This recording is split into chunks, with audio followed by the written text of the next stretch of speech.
Hello, everyone, and welcome to Classical Revolution here on IDAGIO. My name is Rachel Fenlon, and this is my weekly series in which I chat with guests in the classical music world about kind of what inspires them, what pushing boundaries is, what taking risks is in classical music. Today, I'm really thrilled to be joined by Esther Yoo. Esther is a violinist with an international solo career, performing at the leading concert halls of the world and with orchestras such as the LA Phil, the BBC Symphony Orchestra, the Royal Philharmonic Orchestra, and the Seoul Philharmonic. She was artist in residence at the Royal Philharmonic. She was a BBC Next Generation Young Artist, and she's also a founding member of the Zen Trio, which is a wonderful piano trio with 2 recordings on Deutsche Grammophon. It's a real pleasure to welcome her here on the show today. Please welcome Esther Yoo. Hi, Esther. Hi, Rachel. Thanks for having me on. Thanks for being here. So nice to meet you.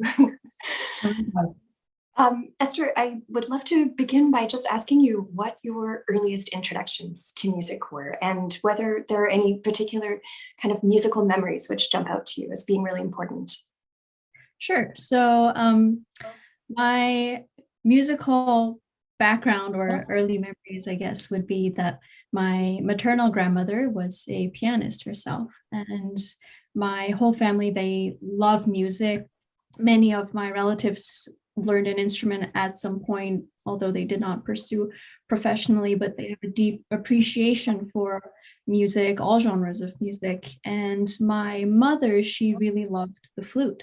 So when I was born, she was learning the flute and taking lessons and practicing at home. So I guess my earliest memories of music were her at home practicing the flute, and I just loved hearing that sound, the beautiful melodies. And when I got a little older, I would sit next to her on the floor while she was practicing, and I would bring my crayons and draw a picture, that went with the music that I was listening to. And my parents often had music playing in the house and on all the car rides that we would go on. And so, yeah, I guess that's where I was introduced to music. And I was born in New Jersey, and we lived the first few years of my life very near New York City. And my parents, they loved going to concerts, Carnegie Hall, Lincoln Center. There's such, so many great places to hear live music in New York. And I was very lucky that they took me along with them, even though I was very, very young. I'm not sure if, kids that young are allowed into halls anymore, but at that time, thankfully, I was allowed in, and I was very quiet throughout the performance. And I just was so mesmerized by the music, by the musicians on stage. And I remember I particularly loved seeing big orchestras on stage, and particularly also violinists, violin soloists, which I heard a lot of. And that's how I wanted to start learning the violin. Actually, my first instrument was the piano. And then shortly after that, I wanted to start the violin. Okay, wow. So it's really it began at home and in the concert hall. I mean, it's so great when you can bring kids to the hall from such an early age. It makes such a strong impression. Yes, definitely. I mean, those were really special memories to me, and I think I feel very fortunate that I had access and was able to see these performances live from a very young age. Yeah. You strike this wonderful imbalance in your career between your solo career and then this the Zen Trio, which you're a founding member of. And I was curious when I was kind of listening to all of your recordings and kind of getting to know you, what does being a collaborator, especially in that trio, which is obviously a big part of your artistic life, what does that offer you as a soloist, or how do the two sort of interplay for you musically? Well, I truly believe that, everything we are as people, or anything that we do musically, everything kind of feeds off of each other. And so I've always felt that chamber music and collaborating musically is so essential to developing, to growing, to learning as a musician, like regardless whether you're soloist or chamber musician, regardless of all that, I feel like you just grow so much inside, and with your musical knowledge and all of that experience. And in particular to chamber music, I feel like whenever I work on the chamber music repertoire, ultimately that helps me tremendously when I go back to performing concertos, and vice versa, really. So I feel like chamber music, first of all, it's a great way to dive deeper into a certain composer's work. So, if you're playing like Brahms trio, then it helps me understand his concerto or like his symphonies in a different manner, gives more of a context of the particular composer. And secondly, I think collaborating with different musicians, you exchange so many ideas that you would not think of just by being in a practice room by yourself. And I think it's a wonderful opportunity to exchange ideas, to explore things, even if it's not something you agree to at the moment, but that never hurts to try it. And you go down these different paths, and then I guess thirdly, you develop friendships, and you have musical friends and colleagues to lean on, and you support one another. And yeah, that's a very important and a beautiful thing. I love that. Yeah. I know as a trio, you've done a couple of recordings now, and do you feel like you, as a whole, want to explore something different when you're recording something versus performing it in the concert hall? And like, what is that sort of project of recording for you? I think there's many reasons behind recording something and many elements to it. I think one reason is to kind of capture the musical moment you're in at that period of time. And that's very important because that's something that will be there throughout history, and you kind of have your mark on that, whatever you're recording. Secondly, I think obviously it's a way to reach more people through recordings, people that don't have access to your music through concert halls. That's also very important. And another element, I think, is this very important element of exploration of sound and of ideas through recording, which is not something that I felt very comfortable with when I started my recording career. I think when I was much younger and didn't have recording experience, I kind of wanted to just get in the studio and deliver this final product in a way that I had worked so hard on and conceptualized and all of that. But now, and especially this last Zen Trio album that we released recently, that was really, it just felt so free. And we continued exploring and trying new things, even within the recording studio. And it gives so much liberty as musicians, and the recording feels so alive. And I think the process also in the studio is so much more enjoyable because you're giving yourself that kind of space to really create something and not just deliver something for the microphones. So I think feeling that kind of safety and that comfort in the recording studio, that's a learning process. But once you reach it, I think, there's so much to learn about sound, and the microphone catches like all the subtle details. And it's really wonderful when you can bring out these subtleties or these ideas that maybe won't come across in a large concert hall.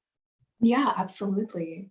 And I mean, I also imagine that especially as a trio, and because you get to try so many different things, and that you can also take different risks as well. I mean, in a recording, you can take risks that you would never take on stage, and vice versa.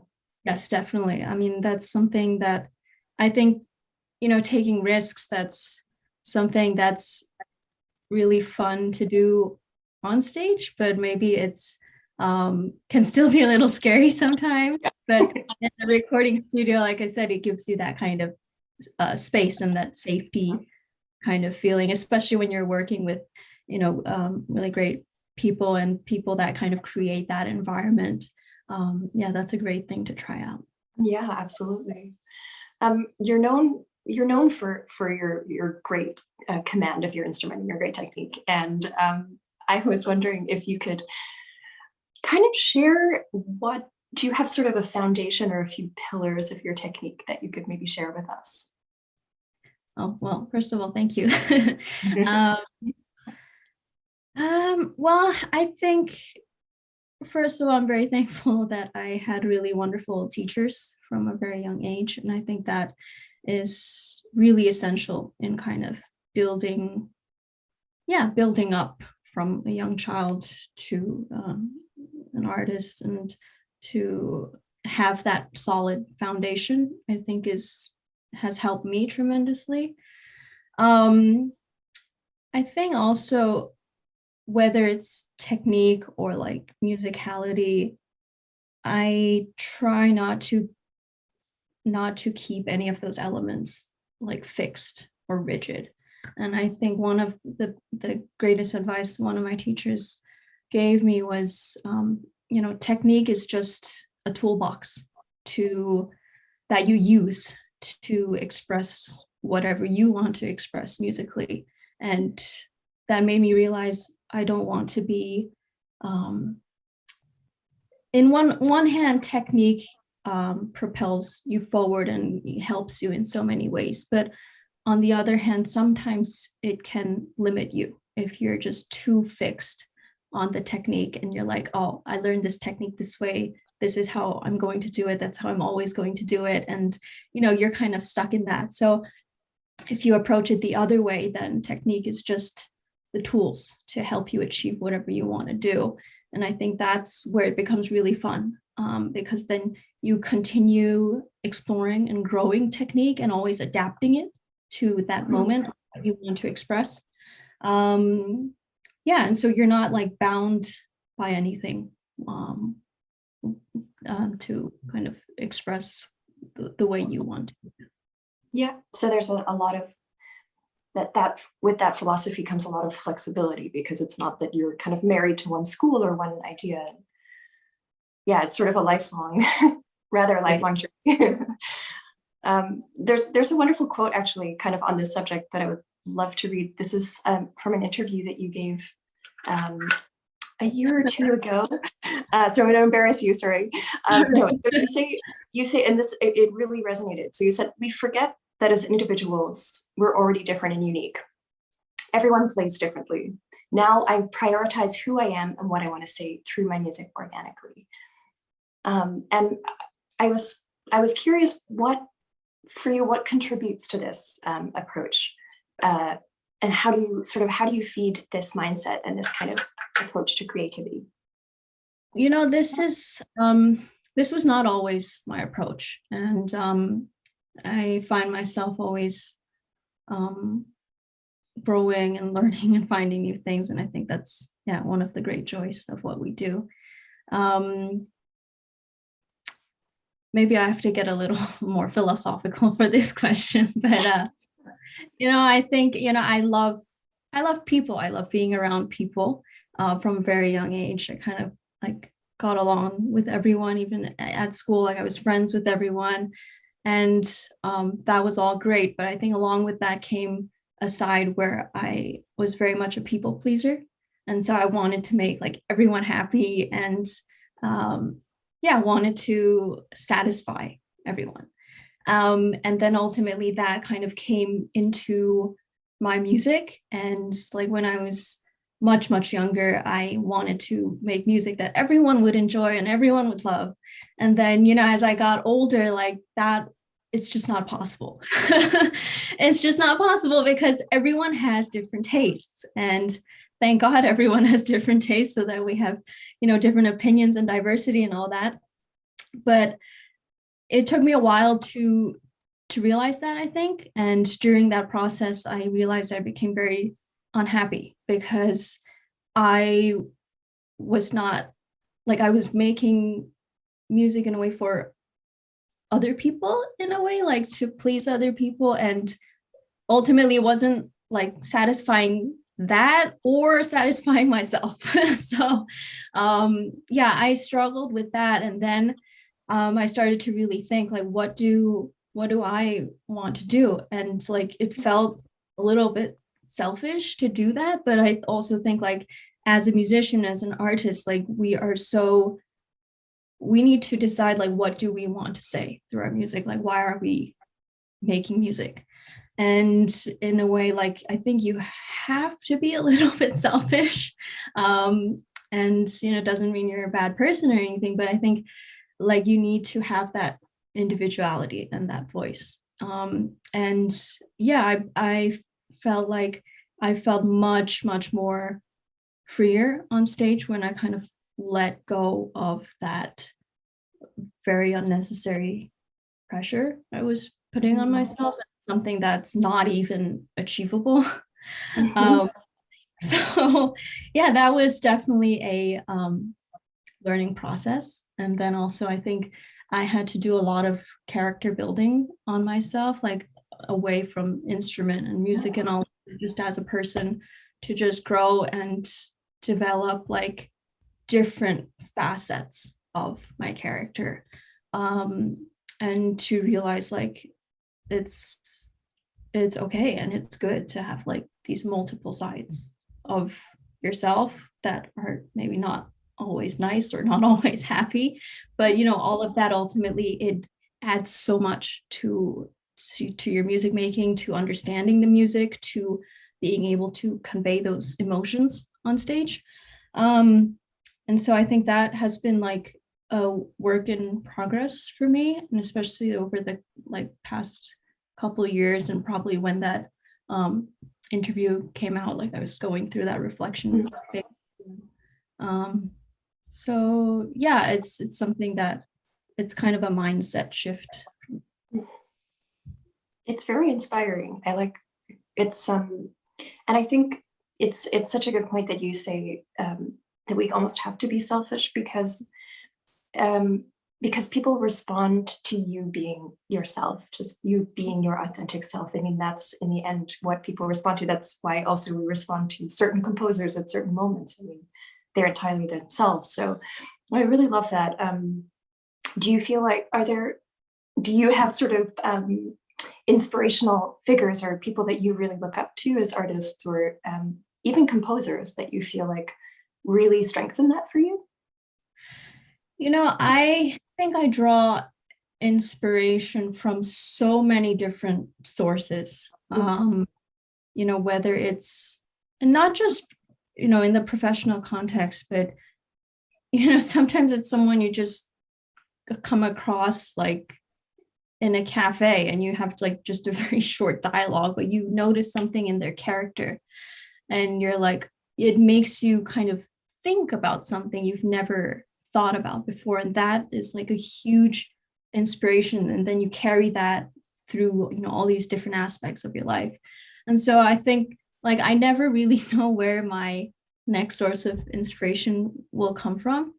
But I think, I try to be as open as possible so that when it comes along, I'm actually like ready to receive it and to acknowledge it and to be aware of it.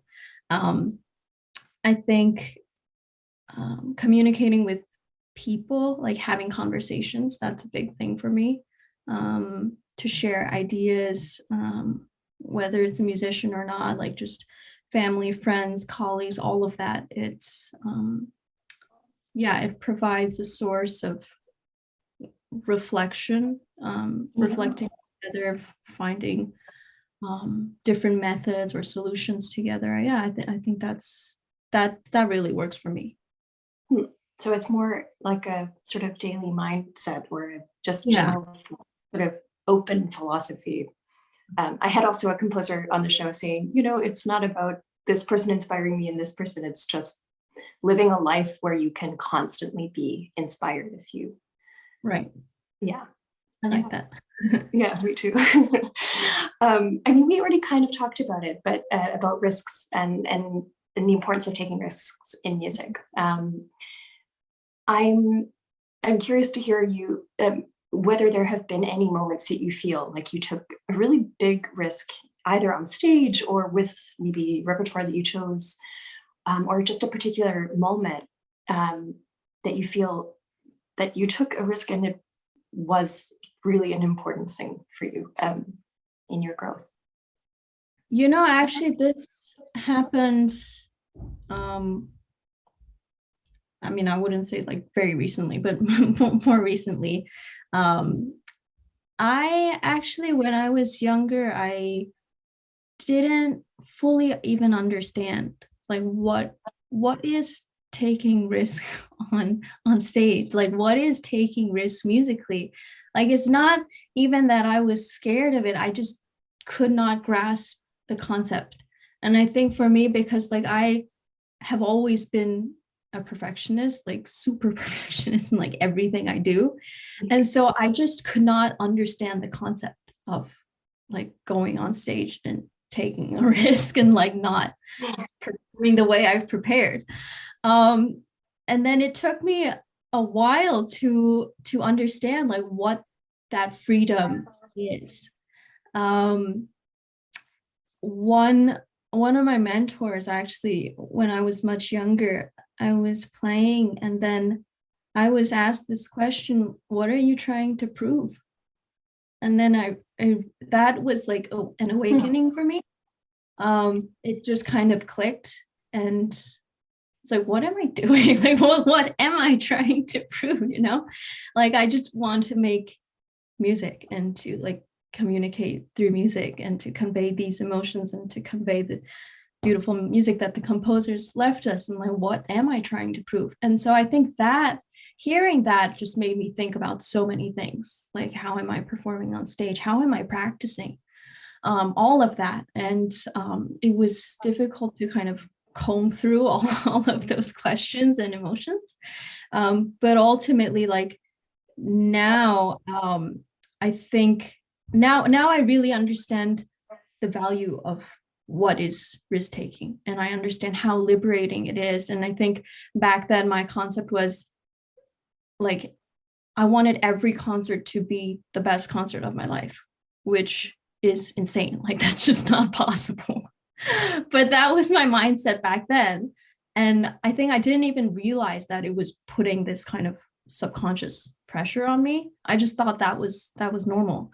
But now I think my approach is more like I just want to play the best that I can, like at this moment, at this time, like, whatever that may be, because I think that's the best like we can do as human beings. Like we just can do the best we can right now.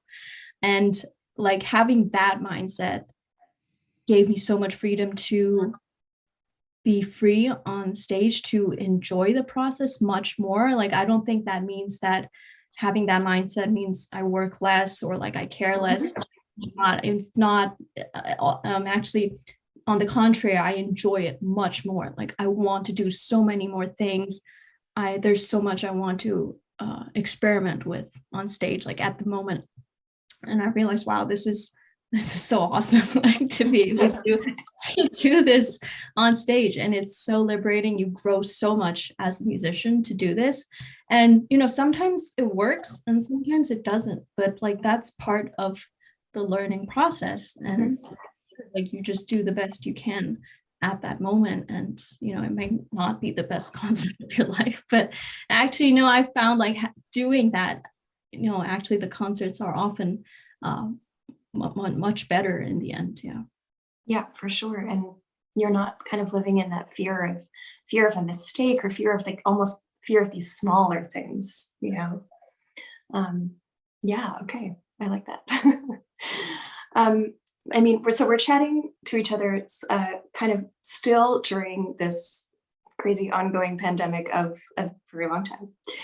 And I suppose my question for you is, given that our daily lives are so different right now as musicians, has that enabled you to explore anything differently in your daily life or even musically?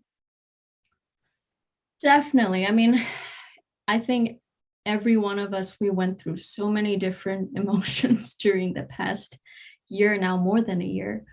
And there have definitely been very dark and difficult times, especially, there was a time where I just felt so sad and so depressed, like seeing the news and hearing the news of all these people suffering and dying. And it was just too much. And I think, no, there's positives and there's negatives to this past year. I'd say a positive is that it's definitely given me a lot more headspace to just think more clearly. Just time. I think it's given all of us time to think because before then, so many of us, especially as musicians, we're so often just on the go, like getting on one flight after the other, like performing different countries, rehearsing, practicing, all of that. And it kind of feels nonstop. And then we don't really have time to think. And I think this, like a year ago, like everything just stopped. And then we're like, what do we do with our lives? And so, we're trying to juggle all of that, but also it gives us time to think. And I think as musicians, that's one of the things that we've lost, is that time to actually think about our music and what we're saying, and like to actually sit down with a score for a couple hours and like really dig into it. If you think back at like Shostakovich or Yehudi Menuhin, or like, the composers and musicians of past generations, like they would sit on a boat for like weeks to, go play a concert somewhere, and they had all that time. And I've always felt like that was something that was lacking from our modern so yeah, I think it's given me that space, and along with that space, new thoughts, different perspectives about music, about life, all of that. And I think also just going through these different emotions without really having an outlet to express them, like through performing, playing music.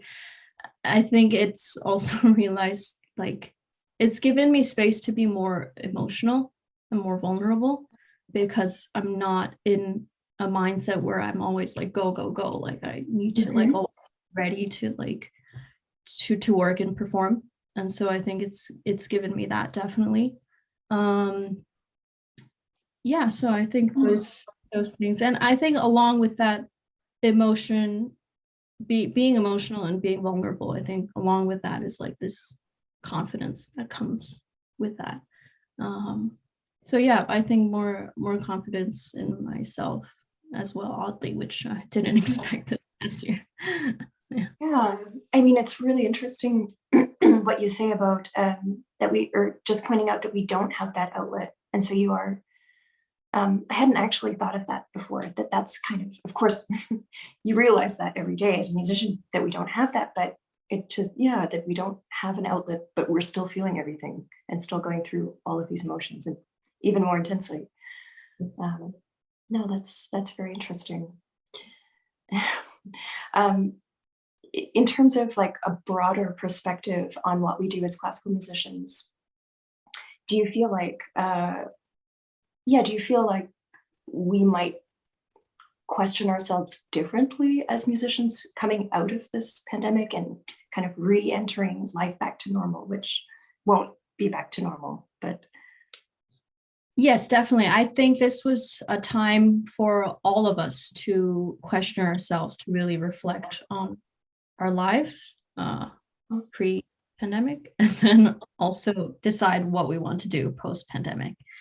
And I think that in a way, I think ultimately that's going to be a really wonderful thing for us, because we're at this moment where we are no longer on autopilot, and we realize we have a choice. I think a lot of people often felt like they don't have a choice. Like this is just the way we do things, and this is the way classical music, I don't like to use the word industry, but like the way the classical music world operates, and how, these are the way things are done and we do them. And I think no one really questioned that. You kind of just go day to day. You're asked to play a concert somewhere, you go and you play your concert.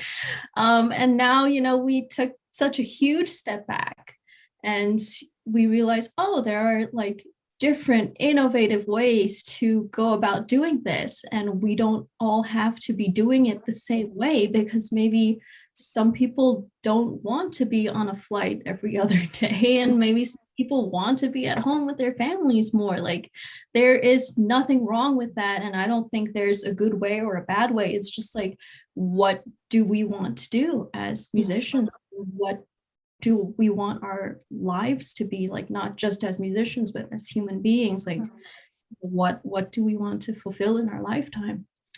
So I think these are all questions and like new perspectives that people have gained over the last year. And I think now we're at this incredible moment that we haven't had in the last generations of, we can now play a role in shaping how classical music goes forward. And I just think that's amazing. And so, we can really think and decide and choose for ourselves, for our community, like, how do we move forward? And it brings people together to like think about this, to collaborate together, to develop new ideas. New environments for classical music, all of that. It's incredibly exciting. I love that. Yeah, absolutely. Esther, it's been such a pleasure chatting with you, and I just thank you so much for sharing so many of your ideas and coming on the show. I would love to ask you just sort of the last question, which is like hence the title of the show. How do you feel music can be revolutionary? Oh, great question. I think revolutionary. I think it can be revolutionary in many ways, but two primary ways. I think the first is internally. I think as human beings, music is able to touch us and to reach us in ways that dialogue or words or something visual cannot. And I think it evokes certain sentiments or thoughts or memories that cannot be reached any other way. And I think when you access those things, it also it creates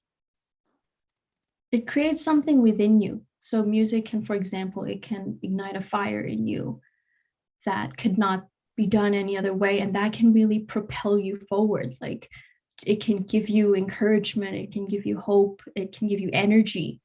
In another aspect, music can heal you. Like, when you're sad, you feel lost, you need help, the music can heal you in that way. It can be your companion, your friend, all of those things. So I think in that sense, it can be really revolutionary, just in that kind of human process and emotions. Secondly, I think on a more like external scale, more globally, I think, everyone says music is the universal language, which is kind of cliche, but it ultimately, I think it really is true. I think music has no barriers, and it can really bring people together, even if it's people in conflict, nations in conflict, all of that. Like, regardless of all that, music can bring people, can bring cultures together, and help the healing process, to help a common understanding. And I think it has that power that we often don't. I think we should appreciate that more. But it has that power that we often neglect, but it definitely is there. So I think internally and externally, though, music has a tremendous power in to be revolutionary. Yeah. Beautiful. Esther, thank you so much for this chat, and wishing you all the best in the next months, and perhaps we meet in person one day. Yeah, I would love that. Thank you so much for having me on. I really enjoyed it. Thank you. And thanks everyone for tuning in, and see you next